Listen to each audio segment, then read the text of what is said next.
ఏదో వీళ్ళ ఉపసక పాపం వీళ్ళ ఉద్యోగాలకు తప్పాడు ఎవడు చూపెట్టాడు. నేనేమంటున్నా అంటే వీళ్ళ ఎవరు మనకు సపోర్ట్ లేదు. మనకి ఇవాళ ఉన్నది ఒకటే ఒక్క అస్త్రం, సోషల్ మీడియానే మనం ముంగటున్న ఒకటే ఒక్క అస్త్రం. ఎవరి దగ్గరికి పోయే అవసరం లేదు, మీరు ఎవరి గురించి బాధపడే అవసరం లేదు.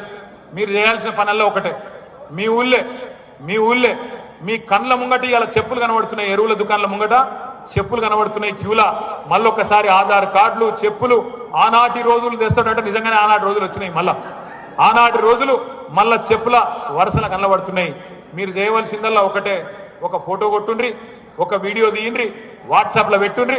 ఈ చెత్త ప్రభుత్వం ప్రజా పాలన అంటే ప్రజలను సతాయిస్తున్న ప్రభుత్వం అని ఒక్క మాట పెట్టండి.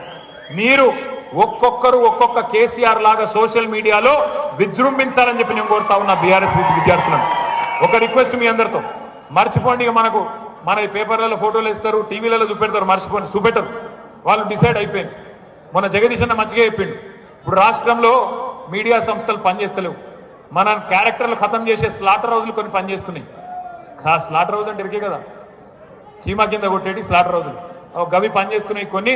వాటి గురించి మీరు రంది పెట్టుకోకుండా, అలా చూపెట్టినా చూపెట్టకపోయినా మీ చేతుల్లో మీ ఫోన్లో ఉన్న అస్త్రాన్ని వాడండి. ఆ వాట్సాప్ను, ఆ కెమెరాను, ఆ వీడియోను వాడండి.